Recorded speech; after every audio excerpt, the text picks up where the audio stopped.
Thank you all for being here. We'll get started in just 1 minute.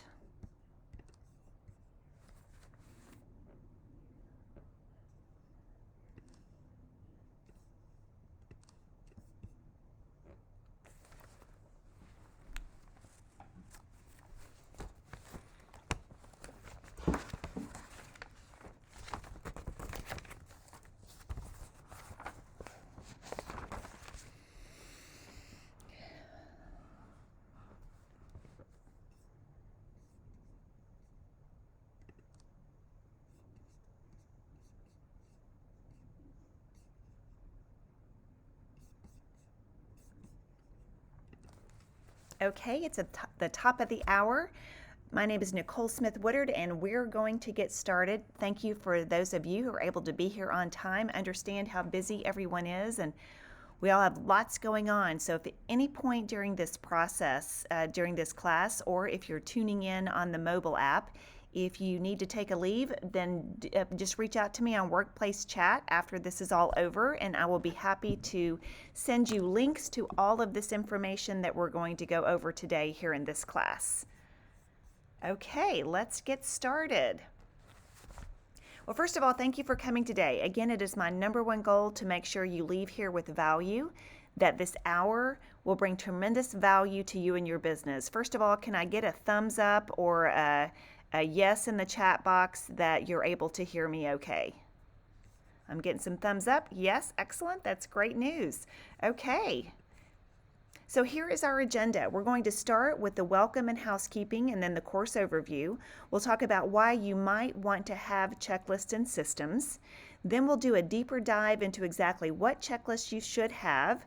We'll go into our buyer and seller communication systems, and then we'll wrap up with a fantastic giveaway, which again is all of this information that I'm going to be going over with you. And then I'll open it up to questions and answers, and finally we'll ask that you fill out a survey. It is my goal to earn a 5, y'all, so if you think it's worthy of a 5, please give me a 5. If you think this presentation needs improvement in content or delivery, please give me that feedback as well. These classes are for you, and the only way they'll be great and get even better will be from your feedback. And if you've had a chance to sit into this class before, you'll see that it's just a little bit different, and certainly the links that I'm going to share with you at the end have been improved, and just mainly because just by the sheer teaching of this class, it makes my business that much better. So I appreciate the opportunity to present this to you. All right, next, housekeeping items. Be sure to have your mic on mute, and then use the chat box in the bottom left corner of your screen. So, and I will try to answer the questions as they come in real time, but certainly there will be plenty of time to answer specific questions at the end of the content. So have no fear, I will definitely answer your questions. And again, if you have to leave early or if you're tuning in on the mobile app, then Workplace Chat me after this is all said and done, and I will send you a link to all of this information, the slides that I'm using, as well as the giveaways. You probably know because you've been, I'm sure, to training here at EXP. Actually, let me start with that. So how many of you, if you would, if you're able to put in the chat box, how long you have been actively selling real estate? Okay, 3+, awesome, thank you. Glad you're just starting, 24 years, awesome. I appreciate less than a year, 2 years, this is awesome. 1 week, 6 months, we've got it all over the place. 8 years, everything in between, so I'm so excited you're here. And the takeaway is, whatever level of experience you have, you're going to get some benefit from this class, so I'm excited about that. So with that, just going to give you a little bit of information about me. So I've been helping families buy and sell homes in the Dallas-Fort Worth area since 1995. I do love referrals, by the way. I got my broker's license in 1999, and even though I could have my own company, and actually did for a year years ago, I've always found value in affiliating with a national brokerage. I joined EXP in August of 2018, and I'm just about with a closing that was supposed to happen yesterday but didn't, will icon for the 3rd time. So I'm very excited about this company, very excited to be with you today with this opportunity, and I'm hopeful that this information that I'm going to share with you today will revolutionize your business the same way it did mine when I decided to embrace this information years ago. So as you see, I'm very transparent about my production. And why would I share this with you? So I have several reasons. Number one is full transparency. So I know there are a ton of folks out there offering training online. And I, by the way, sell houses full time, right? So I'm not here to try to, get you to buy into whatever training. This is what I do. I do it once a month. And that's part of the cultural requirement to be an icon agent, and I'm honored to do it. But that being said, it's surprising to me to find out sometimes that the ones charging the most for training aren't actually active in our current market, which is another thing I love about EXP, where we have real producers working this market, actively helping others to produce in this market. So kudos to you for being here. Number two, I know my numbers, and I recommend that you know yours as well. So I've been tracking them like this since 2000. My production has expanded and contracted over the years. For example, you can see in 2019, it was actually not a great year for me as far as units, but certainly it was good enough. I helped plan my daughter's wedding and just, lived life. And so that's one thing that I certainly affirm and love about real estate is we can work to live versus living to work. And the information I'm going to share with you today will definitely make that possible as well. Now, number three, I want to share with you that a huge percentage of my business is repeat and referral each year. And it's been this way for the last 20 years. My client database, just for perspective, I have 275 families and it's growing, and I work it. So we'll talk a little bit about that during the course of this class, but that is not the topic of this class, but just be mindful of that as we get into some of this content. And number four, I think very important for you to know, the production you see, the millions of dollars, the transactions, these are mine. These are my numbers, so I don't have a buyer's agent. I don't have team agents. I do have help. I have a licensed assistant. I certainly could not implement some of these plans without her. And I have a virtual assistant as well. So I couldn't do that without help, but it hasn't always been that way. So some of you that are new, or for that matter, no matter how long you've been doing this, if you're a solo operator, this content is even more valuable than ever. So what I'm going to show you today can be beneficial for you regardless of how much or how little production you and your team currently have. All of this content can be scaled to your production goals. So let's just say you're on the other end of the spectrum and you're already doing a ton of business, but you're looking for a way to streamline your processes and to get your life back. This is going to help that as well. So whatever your production and quality of life are today can be improved exponentially with quality checklists and systems. At least that's my position. So hopefully you'll agree with me once we get into this content. Okay, in this course, we're going to talk about the value of having checklists and systems to enhance your client's experience and increase the chances of repeat and referral business. We're going to talk about why we want to have systems and checklists. We're going to talk about specific checklists that you're going to need and want for buyers, sellers, and your database to ensure the consistent delivery of value, and communication systems for buyers and sellers through every single step. So at the end of the course, you will understand the value of having these checklists and systems and be able to create or enhance your own systems and checklists for the ultimate success and predictability of your business and therefore quality of life. Okay, now we need some group interaction here. So I'm looking for a show of hands or a yes in the chat box. How many of you have a completely systematized business? Okay, I'm not seeing any hands. Oh, I see it. I do see it. Oh, I see a sad face. Okay. Okay, so now let me rephrase that question. Oh, I see a not yet. I love that. Working on it, trying to get there. You're in the right place. Trust me. What you're going to leave here with today is going to be some really useful, usable content. So I'm glad you're here. So let me ask this question a different way. How many of you wish you had or want to have, or for that matter, are committed to have a completely systematized business? Oh, yes. Okay, perfect. And I see someone say it's an uphill battle. It is, and my hope is this content that you're going to leave here with today will absolutely get you to the top of the mountain. There's still work to be done, mind you, but hopefully I will take care of a lot of that for you. So I'm excited that you're here. And again, if you have to jump out early, I know we're all entrepreneurs and we make money when we're out making money. Or if you're on the app, then just workplace chat me after this is over, and I will be happy to send you links to all of this information. So we're going to talk about about specifically how your checklists will evolve into your system. So we're going to go over specific checklists you'll want to create or enhance for your buyers, sellers, and your database. And then we're going to talk in detail about the communication systems that I've created that you can then copy, paste, and customize for your own buyer and seller clients. All right, jumping right in. How many of you, or many of you, you're welcome to put in the chat box if you want, but many of you, I'm assuming, have heard of a book called Michael Gerber's E-Myth Revisited. It was written almost 20 years ago. It's been voted #1 business book by Inc. 500 CEOs, and it's a must read. And these two books together, the E-Myth Revisited and the E-Myth Real Estate Agent, are the inspiration for this class. So if you're at all interested in what we're starting with here in this 1 hour, there's way more content that can fit in 1 hour, but I'm hoping to just from a fire hose perspective, get you exactly what you need to get you on this path. But Gerber's premise in general is you should think of your business as a collection of repeatable processes and systems. So he most famously uses McDonald's as the gold standard of having a systematized business. Now that's just indicative of the era in which he wrote this. There's no judgment on healthiness of McDonald's.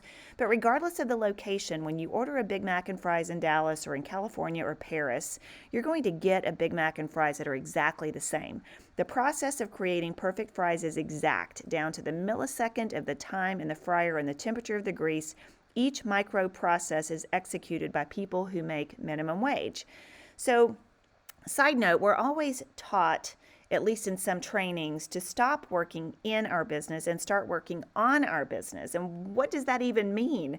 So Ray Kroc at McDonald's is the definition of a guy who worked on his business, not in his business. He realized that his job wasn't to flip the perfect burger.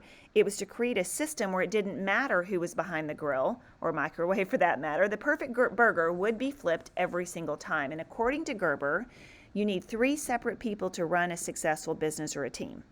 Now, no one teaches us this, certainly in real estate school and in most trainings. Most trainings are teaching us to get the next deal. And by the way, that is extremely important because without any deals, without any clients, without any leads, none of these systems matter. But it's one of those scenarios that's chicken and the egg. And if you have lots of clients already, you're going to love this plug and play. If you don't, now is the time to get these systems in place so that when you do start serving more and more clients, your systems are already in place. So Gerber says each business needs a technician, an entrepreneur, and a manager. So the technician is the one who is skilled in something that people want. That's as the real estate piece of it. The entrepreneur is the one who thinks big about the future, and the manager is the one who makes sure everything stays on track. And again, I'm talking about Michael Gerber, E-Myth Revisited. So running a business requires the successful execution of all 3 roles.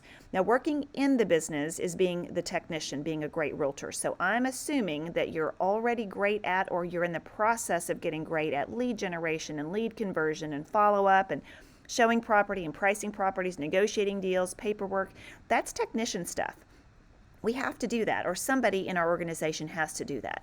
The entrepreneur is the role that thinks big and designs the systems. So that's what we're going to be working on today, and that's what working on your business is all about. And the truth is that you don't need to have 3 separate people, but until you do, you are doing the 3 separate roles. Or you aren't, which is why so many realtors struggle to survive as a technician, and or once they've learned how to survive in this business, they struggle to thrive and grow, which requires that they put on their entrepreneur and manager hats or hire those who can. So the truth is that you don't need. So anyway, sorry about that. I was a little repeat there, but that's where the E-Myth Real Estate Agent comes in. This is a great book that takes the E-Myth concepts and specifically applies it to our business. It helps us technicians become great entrepreneurs and to treat our business like a business. So I do highly recommend this book if this topic appeals to you. And I've listened to it on audio, and the agent who actually co-wrote this with Michael Gerber has also a lot of YouTube videos that you can tune into. And someone said that they would have thought the positions would have been reversed. Exactly, right? So that's one reason why this stuff, in my opinion, does not come naturally. So if it doesn't to you like it didn't to me, by all means, tap into these resources. So now we're going to talk about why a realtor would want to have systems and checklists. Having checklists and systems in your business will yield significant advantages to both you and your clients. So for clients, people want to use an agent that they have confidence in. Your having documented checklists and systems ensures your client a consistent process. You're able to communicate to them your confidence in a system that works to their benefit. Consistent quality. Your client was most likely referred to you by someone they know or worked with you in the past, or perhaps they're new to you, but have had other less than awesome experiences with other agents. So your systems and checklists will ensure that they have a consistently awesome experience with you. You also want consistent results. So when you can show your buyer clients, for example, that you have a checklist for what you do during a multiple offer situation and how your clients almost always win, and or when you can show your seller clients that you have a marketing checklist and a system that yields quick sales at top dollar, that's exactly what they're looking for, and this will beholden them to you. Advantages for you: when you deliver a consistent process, quality, and results for clients, they will refer you and do business with you again and again. Period. End of paragraph. So having these systems in place will keep you from reinventing the wheel on every deal. All of these tasks are almost always the same on every deal, so it's going to free up your time to do other things, whether it be to generate more business or to spend time off doing things that you enjoy, like hanging out with your family or traveling or going to events or the things we used to do pre-COVID, and I'm sure at some point we will all do again. But I don't know about you, but have you ever gone to bed and were just on the edge of sleep when you had an, oh shoot, I completely forgot to do this task on this deal today? And if you're like me, you either lose sleep over having not done it, either thinking about needing to do it or beating yourself up for not doing it. Well, having systems and checklists in place will give you a sense of sanity, which then makes it easier to get a good night's sleep, which then allows space for quality self-care as you have confidence that your clients' needs are being met. So one of the questions was, will I be sharing the slide deck? Absolutely. So again, if you have to zip out during this class or you're tuning in on the app, then just workplace chat me after this is over, and I will be happy to send you links to all of these tools that I'm going to be sharing with you today, including the slide deck. Okay, so let's talk about checklists. The definition of a checklist is a list of items required, things to be done, or points to be considered, used as a reminder. Okay, so my position is, and I will include a link to the must-have checklist that every business should have, in my opinion. But a checklist should be made for each and every process of your business. Now, there are many, including lead generation, marketing, etc., but for the purpose of this class, we're going to just focus on buyer, seller, and database management processes. So these checklists originated as I documented each step of each process that I do. So here's the cool part. If you're a solo agent, having these to check off will keep you focused and ensure everything you want to do gets done. And now, if you're a lead agent and you delegate tasks to an assistant, you can delegate many of these tasks to an assistant, whether it's a virtual assistant or a physical assistant, but you must first start with creating the client process and the client experience you want before you can delegate it to someone else to implement. Now, this was a really, really hard lesson for me to learn. Like, your assistant is only as effective as the direction you give them. So many agents, myself included, have been known to delegate before taking the time to clearly communicate the why and the how of delivering an excellent client experience, and then wonder why things didn't get done or things continued to slip through the cracks. So for each homebuyer client, here are the checklists, minimum checklists that you need to have, and we're going to talk a little bit about each one of these. And there's a couple that I'm going to go over in detail with you. So the pre-orientation checklist, this is to ensure that you are prepared for your meeting with them. So there's an email to send confirming the appointment, which is a copy, paste, customize, copy, paste, send, which is, by the way, what you're going to see a lot of. So there's an email to confirm the appointment. I've got the items printed and ready for me to take with me. If it's a relocation client, for example, part of the checklist includes taking a welcome package to where they're going to be staying either the night before we meet, or it's something I have with me to give to them. I can go into detail about that, but I just had some folks in town last weekend from Indiana, so I just had gotten some Texas snacks and some content, just some printed materials about the area just for them to have for their hotel that night. So if they've got children, I always like to include something like that. But anyway, just that might be on your pre-orientation checklist. The post-orientation checklist is what's next. So who handles the follow-up? Do you set up an MLS auto search? How does that work? Okay, I'm going to go into detail next on the showing tours checklist. So this is going to be the same thing every time. And it's likely something you do in your sleep, but if you ever wanted to delegate this task, you will fully need to document it. Or how many times have you planned to do these things, but you just get super busy and you forget a step or two?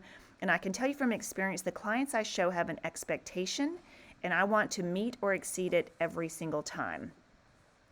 So, hang on just a second. We'll go into detail on that. Okay, the pre-offer checklist. So once your clients have found the one, you need a checklist. And it needs to start with contacting the listing agent to make sure the house you're in is still available, usually while you're in it. So I don't know about you, but I have several times, not too many anymore because I've learned from this, gotten myself and my client all excited and prepared an offer only to find out that the house was either already under contract but not yet reflected in MLS, or it is available.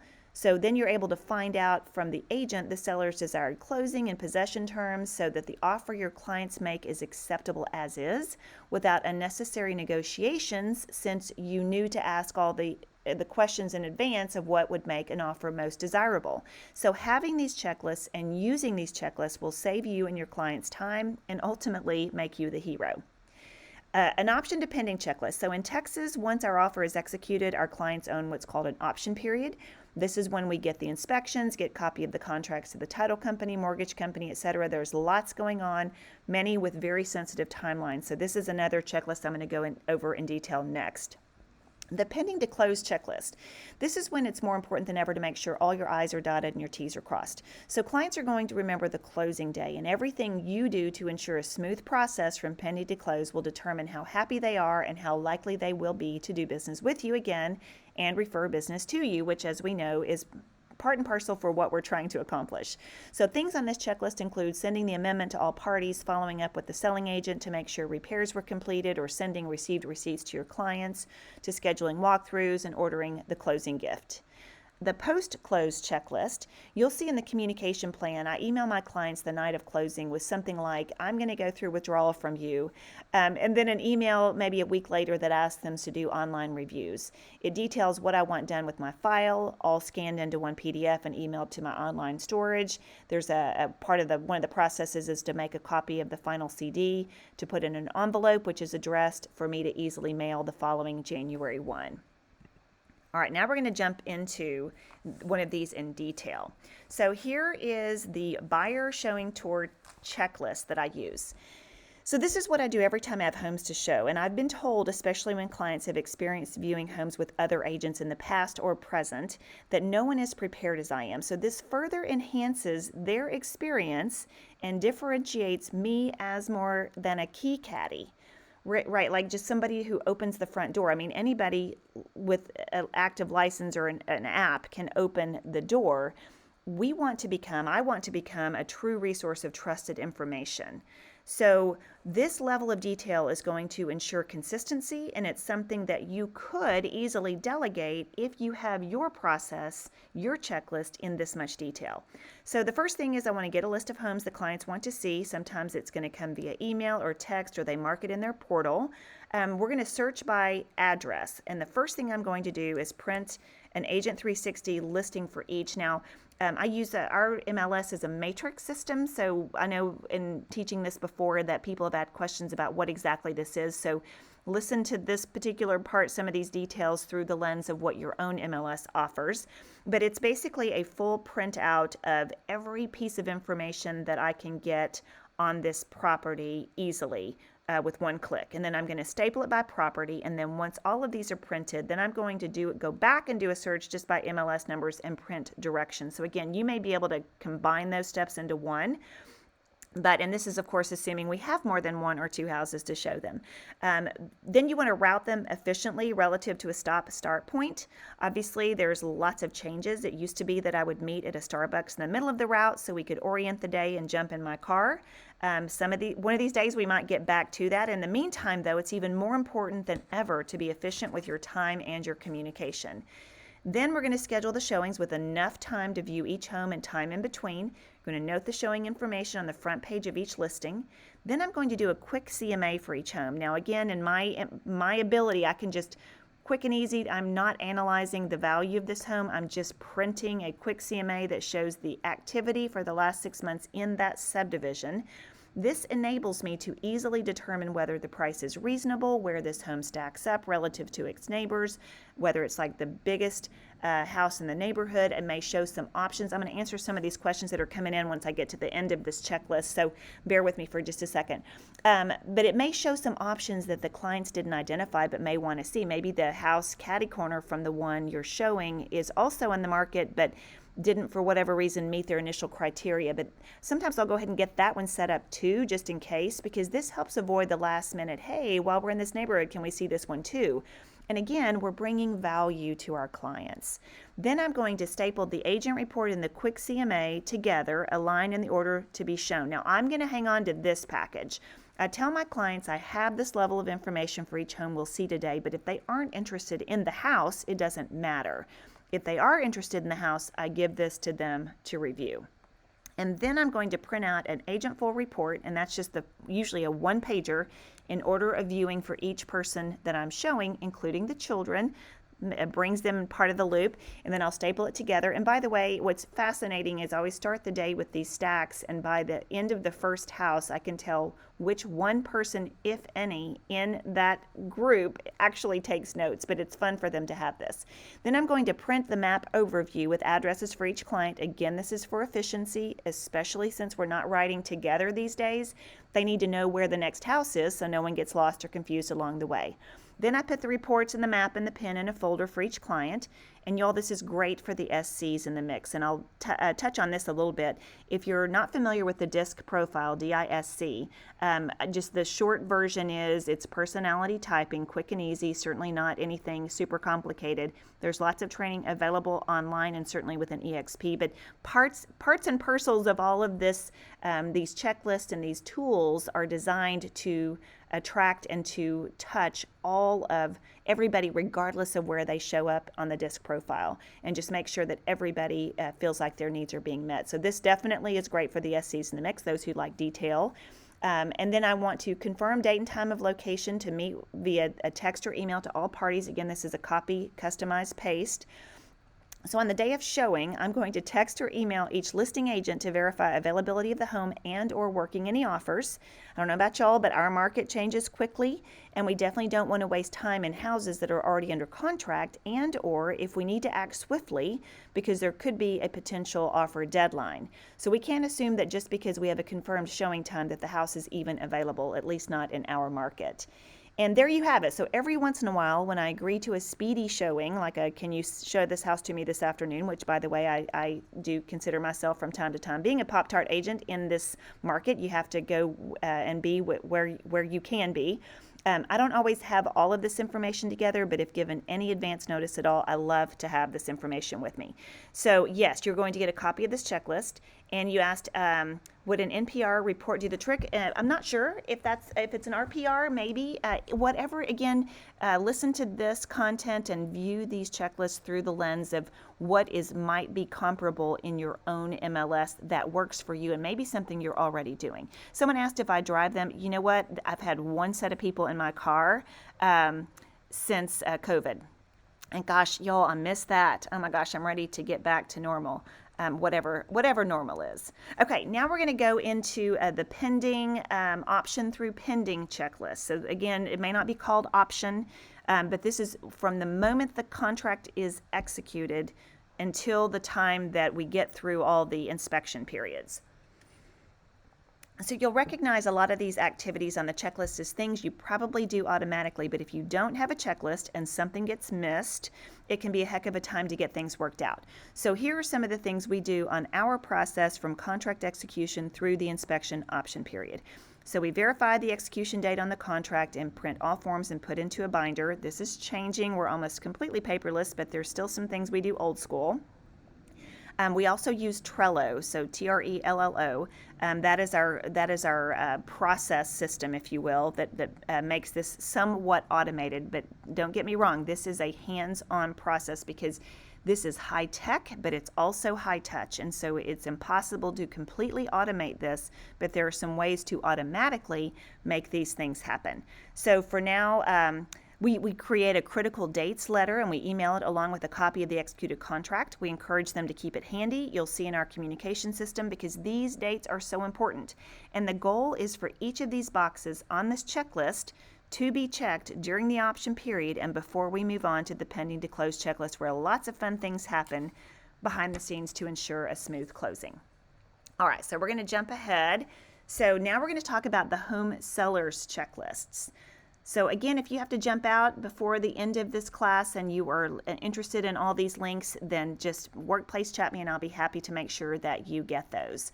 Okay, the pre-listing checklist, we're going to go, it goes into action as soon as I get the listing opportunity, and I'm going to go over that one in detail. The post-listing appointment checklist is all of the things I said I would do during the listing appointment, and we all know that follow-up is key. So if the sellers didn't commit to list with me during the appointment, these are all of the things that I will do to follow up, and I kind of set that up so they can see evidence that I do what I say I will do. If they've agreed to list with me, then there's a list of things that we need to follow up with on the staging and the photography, etc. So once I have a commitment for a listing, I have a pre-active checklist. So this includes sending documents for signatures via zip forms, scheduling the staging, photography, writing the romance, ordering the domain for the home's website and writer with the domain on it. So everything necessary to make this listing live in MLS. The new listing checklist begins as soon as the house goes live on MLS. So it includes emailing the link to the sellers, the emailed copy of everything they've signed, getting documents uploaded into SkySlope, etc. We also have a marketing checklist, which is a step-by-step what we do with the photos, all of the marketing portals, ordering brochures, activating the property website, and then, of course, we have option to pending, pending to close, and post-close checklists for sellers that are very similar to the ones we use for our buyers, but a few caveats relative to the seller's next resident. If they stay local, that's one checklist. If they move out of the area, that's a second. Okay, let's talk about the seller pre-listing appointment checklist. Okay, so this is a checklist that is initiated as soon as I have a listing opportunity. So I'll email my assistant and she will run with it. It's pretty much the same thing every time. So she'll customize a zip form package using our seller template. We even name it the same for all files, making finding all transactions easy. We have a pre-listing package that includes a Why Nicole Smith Woodard and EXP book, a hard copy of these forms, a letter when meeting, which is customized for the date and time of meeting, and a cloud CMA for their entire subdivision if it's 20 houses or less. At this point, I'm not doing any analysis. I'm just gathering data. Now, most of the time, if there's time, this package is physical and it's either delivered or FedEx to the sellers. If there isn't enough time, and sometimes even if there is, I'll also send it digitally. The goal is to set the stage in advance that I know what I'm doing. I've done this a zillion times before, and they're going to be in excellent hands should they choose me, which I'm assuming they will. So how I do anything is how I do everything, and I set the stage for a consistent, awesome experience. Generally speaking, when I arrive at the house, I ask them if they've had a chance to review the information I sent and whether they have any questions. We do a quick tour of the house while I'm building rapport, and I start my, in quotation marks, presentation by getting clear on their goals and motivation, and then we jump right into my pricing presentation and how I will market their home to sell for top dollar in the quickest amount of time to meet their goals. In addition to this pre-listing package, I also prepare the CMA, and these are all of the things that I've on this list are things that can be printed for my pricing presentations, and everything except for the actual CMA can be done by somebody else. But my CMA process is the one I've been using forever and ever and ever. I can delegate parts of it, but considering it's a combination of science and intuition, this is a critical activity that even if everything else is done for me, I need to keep my hands on that. Okay, so I'm looking at this. Yes, thank you for anybody that I will be putting these links in the chat box toward the end. And if you're not able to stick around for that, or if you're tuning in on the app, just workplace chat me, and I will be happy to send you links to all of these things that I'm showing you here on these slides. All right, let's look at the seller closed file checklist. I'm sure you're now understanding how and why these checklists are so important if your goal is to streamline your business and to not reinvent the wheel for every deal. So just a couple of things I'll point out to you on this checklist that may be helpful to you. You want to confirm that it's closed out in MLS. At this point it should be, but every once in a while this step gets missed. You're going to want to confirm the Zillow sale is claimed, and send a thank you email to clients requesting online reviews. Now, this is a copy and paste email with links all ready to roll to the various sites. So you'll see this. This is a great tool.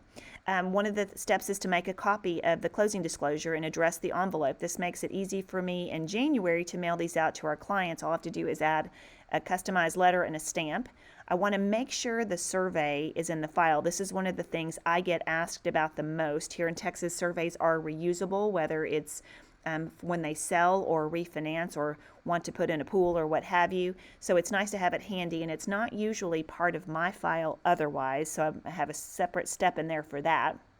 And then I want to update my CRM, my resource, my database. If they're staying local, there are procedures for them as buyers to make sure I have their birth dates and house anniversary, and add a full report to our annual CMA book, which I'm going to talk a little bit about. As a bonus, you're going to get a link to a great project that if you choose to do this for your database, they will love you forever. But then we need to delete dates and remove them from my letter of the heart and evidence of success list, as well as remove the full report from the annual CMA book, assuming it was in there in the first place as a past client, which most of them were. And finally, the last thing we do prior to closing out the file is to send all the documents to my online storage place, which is basically a Gmail account that I only use for this purpose. And it is with me everywhere I go, and it is quick, easy, free, and really works. Okay, so the next set of checklists you'll want to have is for your client database. So I mentioned in the early on, I work my database, as many repeat and referral agents do. Now, this is not a class about that specifically. There are some great ones offered here at EXP. But if you haven't already done so, I encourage you to first and foremost make a commitment to taking great care of your clients after the transaction. And if you need any ideas, attend those classes. And for the purpose of this class, there are lots of checklists to ensure consistency, which absolutely yields repeat and referral business. And just a plug for Elizabeth Riley and some of the classes that I've tuned in that she's given on database management and working your database. Jenny Williams does some great things for clients. Just so many great resources to use. So CRM, let's talk about that. Which one do you use? The answer is whichever one you will use. So some things I'll do on Realty Juggler. RealtyJuggler.com is, I think it's $149 a year. Other things I do on a Google Sheet, an Excel spreadsheet, a Google Calendar.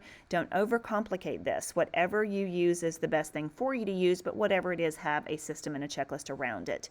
So the January mailing, so I do an annual CMA for all my database. This process is systematized, and clients tell me they save these in their house files and refer to them regularly. One of the links that will be included, since I just did this in January, will show you a sample of what I do and how to do it. And it doesn't have to be in January, right? You can do it at any point in time, but it's just something you do annually that educates your clients about their immediate neighborhood, which at the end of the day, what's in it for them, that's what's in it for them, and you hold the key to that data. The Letter of the Heart is a mailer that I do monthly. So my foundation of my business was through the Brian Buffini organization. I coached with them for years and years. I don't currently do their monthly coaching, but there was, obviously the calls, notes, and pop buys and the consistency. So the foundation of my relationship-based business, certainly give credit where credit is due, is all many thanks to the Brian Buffini organization. So now it's evolved into what I call Letter of the Heart monthly, which has a little bit about the market, a little bit about me, and something of value that I can give to my clients. I do monthly update market videos where I'll do where every step is documented and executed in order, from the preparation of the infographic to the gathering of data to the recording of the video to the distribution of the video on YouTube, BombBomb, social media, etc. Anything you do more than one time, or you should consistently do this, you should have a checklist. Okay, now we're going to keep moving. We're going to talk about the communication system. So what do I mean by that? So utilizing my checklist, I've created a series of email communications that serve a multitude of purposes. So for the client, there is so much going on in their world during a transaction. They either don't listen, or they forget, or sometimes both, when you're telling them things like what to expect or what's going to happen next or what they just signed, it's noted that most people retain less than half of what they hear less than 1 hour later. So you think about that, right? You say something, they hear it, they may or may not remember it in an hour. Some of these things that you're sharing are important, others aren't necessarily urgent, but regardless, you want to help your client have the best experience they can working with you. So when you email them these emails that I'm going to share with you that you can customize for them, this gives them a reference document so they don't have to ask you the same things over and over. Now for you, have you noticed that you say and email virtually the same things all day, every day, and how if you had a copy-paste option, it would make your life so much easier? Well, this communication system will keep you from reinventing the wheel with every client every step of the way while delivering a high-quality service with a personal touch. So each of your clients is different. I mentioned the DISC profile. Your high Ds will appreciate the emails. They're direct and informative. Your high Is will appreciate the personal touch. Your high S's will appreciate your letting them know what to expect so there are no surprises, and the consistency of your communication helps them feel connected. And your high Cs will appreciate the details and the ability to review documents before signing them, since so much of what we do right now is digital.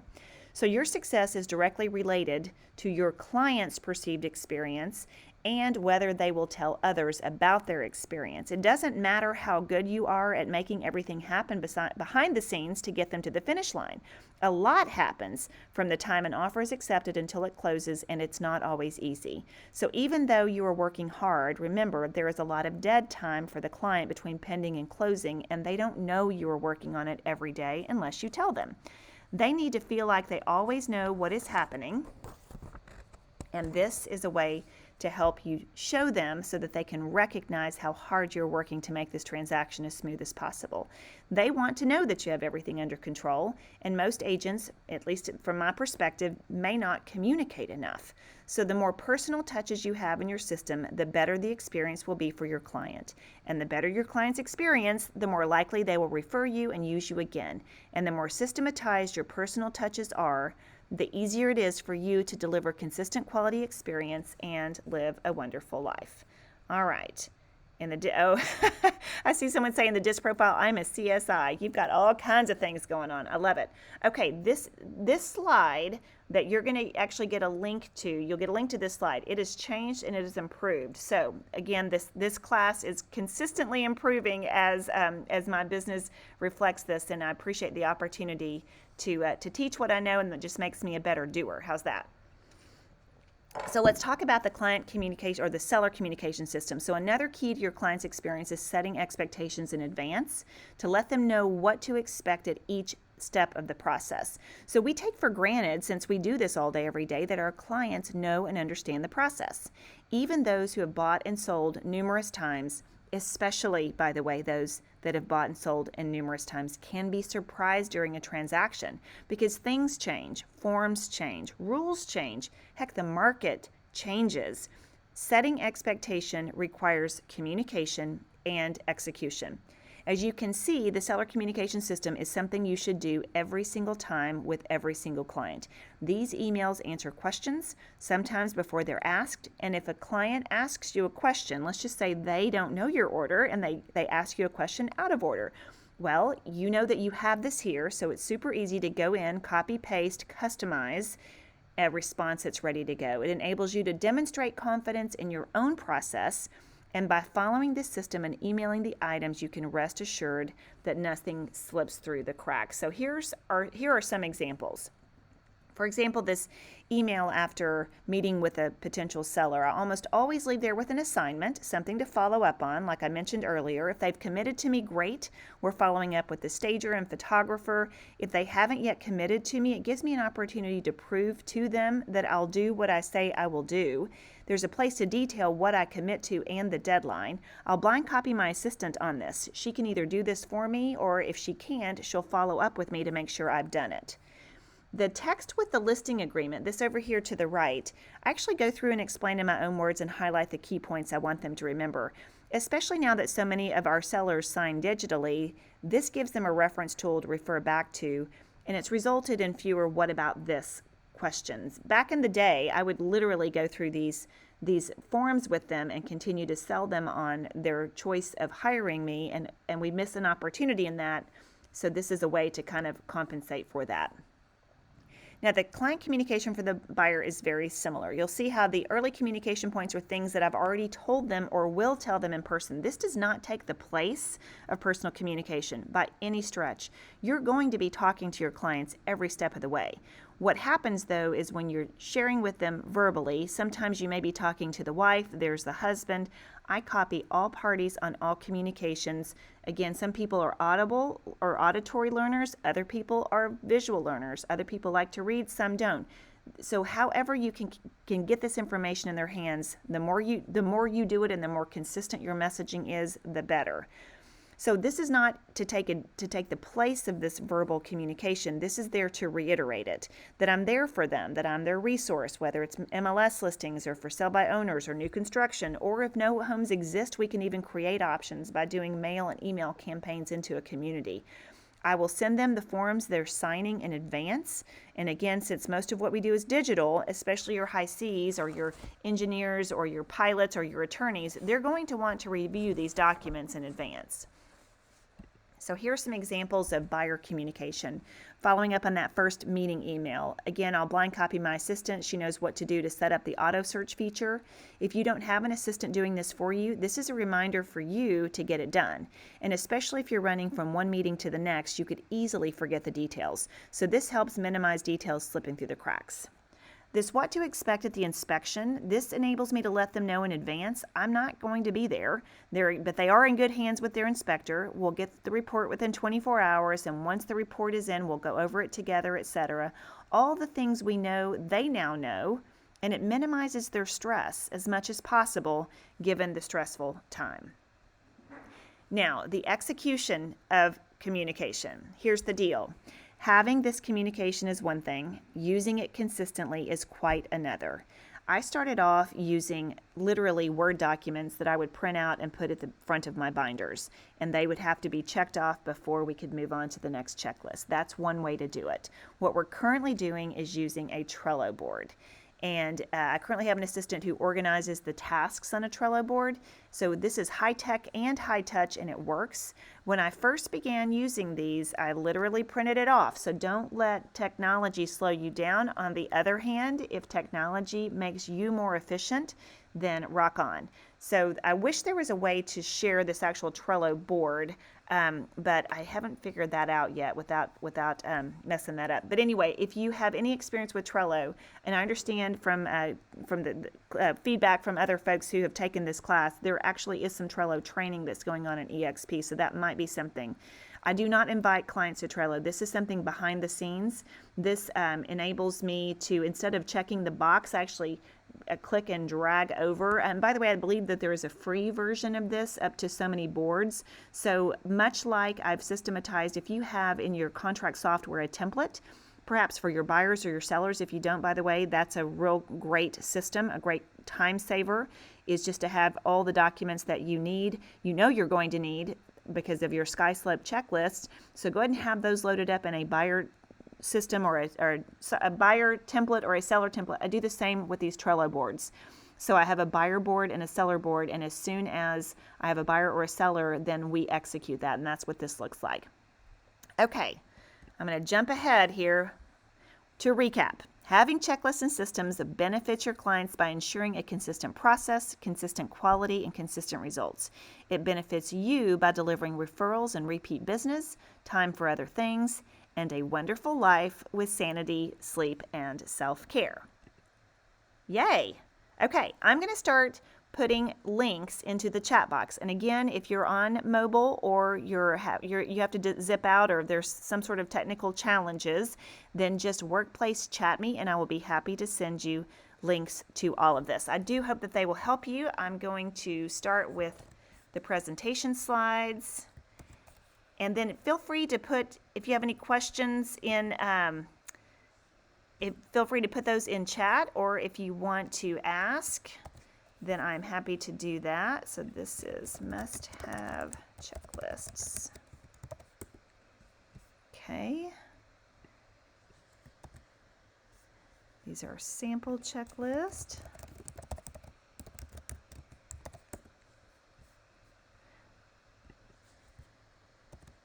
I'm going to put in here a link to my pre-listing book. I do have this hard copy. I started with EXP marketing, and I customized it, and I do have it. I did print it, but I also can send this digital. Okay, this is the new and improved seller communication checklist with links to the documents specified. Now you'll see on this checklist, not everything is an email. Some of it's a to-do, but those that do have, then all you have to do is just click on that Google Doc link. Okay, that I may have messed that one up. I'm going to try that one again. So that does not have a hyperlink. Let's do that. Better. All right. I'm going to get this is a bonus. This is the annual CMA video. If that's something that you think might be of benefit to you, and you'll understand that none of these are have-tos, right? All these things are just extra benefits for you. And that was a sample annual CMA letter. Okay. All right, those are the goodies. Now the next thing I'm going to put in here is the survey. So if you would honor me, whoops, I'm not quite ready to go back here. I'm gonna go back a little bit, maybe. Move to the previous page. Yep, maybe. Oops. No, I'm out of control here on this stage. Okay. All right, here we go. Survey time. All right, so there's the survey. Okay. That is the survey. Okay. Now, questions. Yes, I see a hand raised, either chat or put in the, or it looks like Joel.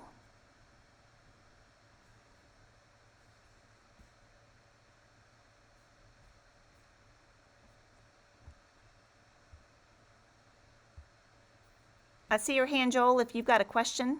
For some reason, I'm not able to hear you.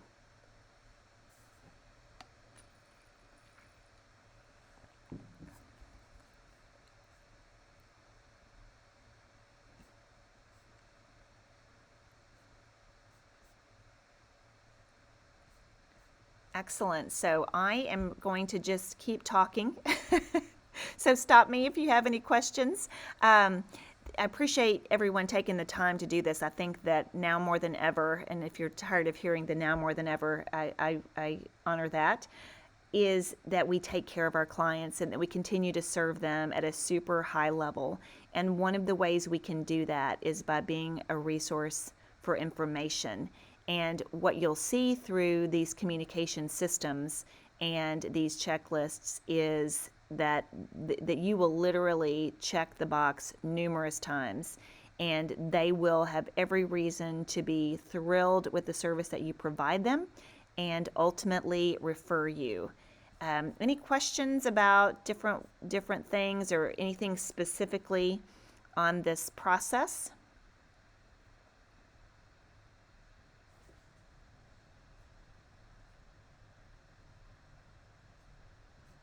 I'm curious if everyone's able to get to these links in the chat box.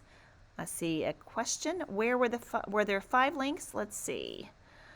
Someone said it's a lot. Yes. Okay. 1, 2. There should have been more. Let's see. There were. Okay. The links that I put in the box were the must-have checklist. So the first one was the slides, then the must-have checklist. So that was the ones that you should do. That's a great jump-off place for having the different checklists. Also have the sample checklists, and those were just a couple of the ones that I went over in more detail. And then I put a link to the pre-listing book. Something, obviously, you don't have to do this exactly like this. There's a lot of tools available on EXP Marketing and other places, but it's a great. That's one to kind of give you an idea. And then the seller communication checklist and the buyer communication checklist are both the ones worth the price of admission, y'all. These are Google Sheets, and on the part of the checklist where there's a specific email to send, there is a link to a Google Sheet that has that, and you'll see that there are places on there to click and through. Let's see, the buyer communication system isn't showing it. I'm going to redo that buyer communication system, because the first time I did it, I think that I got a little ahead of myself. So here is that was the buyer communication system. Oops. You can right click. Oh, somebody said you can right click the chat box and it'll paste it into a Word doc and you can get the links off there. That's fabulous. Okay, do I use the Trello board to keep your checklist? Yes, I do. So technically, the Trello board, what you'll see when you click the buyer and the seller communication links is the very first file is a Google Sheet. And on that has each individual task.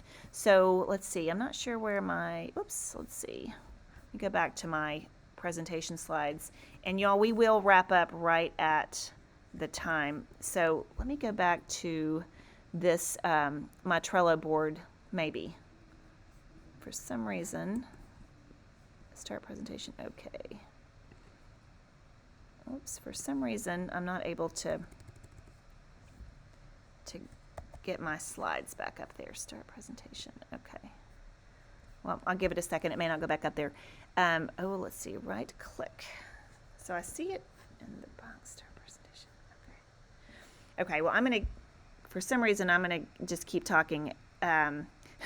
Sorry, not for some reason I'm going to keep talking. I'm going to keep talking because it looks like I've got my slides teed up and ready to roll, and it gives me the opportunity to start presentation, but then I click OK and it doesn't. So anyway, what I was going to show you, back to the slide where it shows the Trello board, what you're going to see is the tasks on that initial Google Sheet. Each of those tasks has a Post-it note, if for no other, just for example, they look like virtual Post-it notes.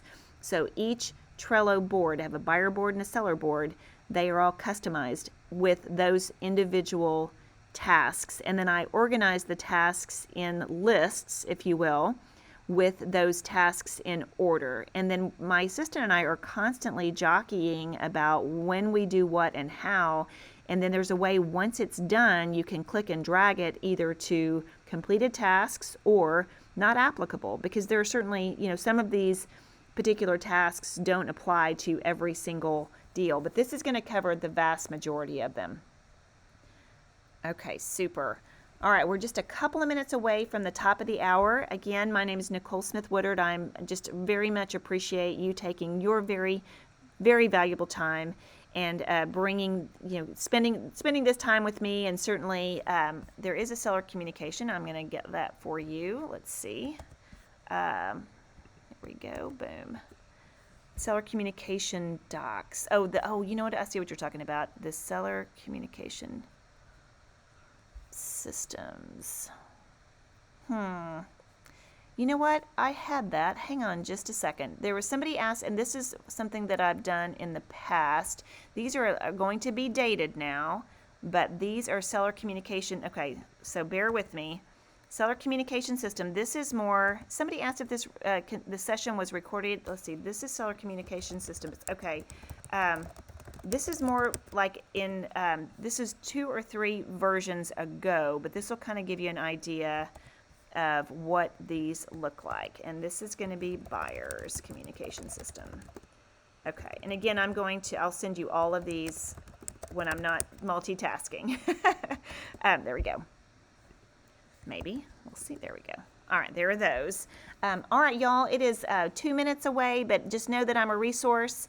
Do a print and send the pre-listing checklist prior to the listing appointment, and do digitally, and do you get the answers from the sellers prior to the meeting or just review them at the start of the listing appointment? Okay, great question. I've actually sat in on, who does a really good listing presentation is Brian Ernst, and I haven't sat in on it in the last few months, but it's very helpful. And there's a lot of things you can do in advance. Keep in mind, 99.9% of my business is repeat and referral. So a lot of the questions that you would want to know the answers to going into a listing appointment, I probably have already fleshed out just either through text message, voice to voice, or creeping on them on Facebook because we're friends, right? So I kind of get a advance of that. But if the vast majority of your business is coming from leads or strangers or people you don't already know, there's some tremendous systems you'll want to do, probably even my pre-listing system, where you have an intake process. And I think that's what you're referencing, where there are certain, so I don't do, the only thing I send in advance is the pre-listing package. And again, by the time I get there with my pricing presentation, I'm making the assumption they're going to do business with me. So it's a little bit of a different mindset. Okay, I hope that's helped y'all. I want to be mindful. Somebody else weighed in and said Brian's presentation is really good. So if becoming an excellent listing agent is on your agenda, then by all means, I do highly recommend his class. There's so much great content. So thank you all again for sharing your time with me today. And workplace chat me if I can provide those links for you. Nicole Smith Woodard, Dallas Fort Worth area, and I love referrals. Y'all take care.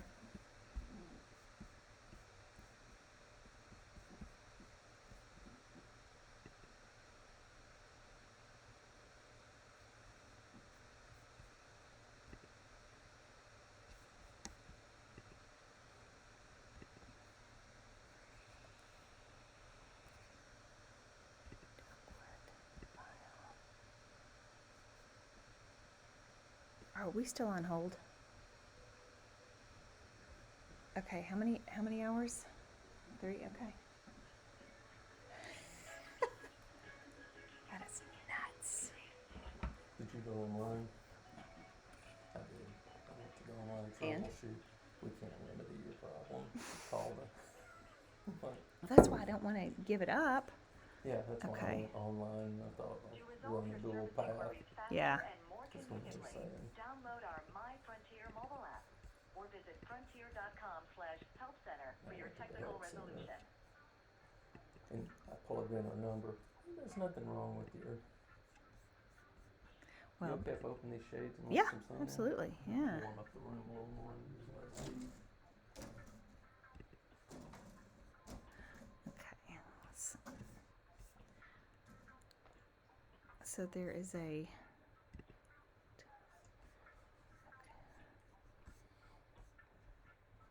How do I make QuickTime stop? So there's a. Sorry. Oh, I thought you were talking to me. No, I'm talking to myself, and myself did not answer.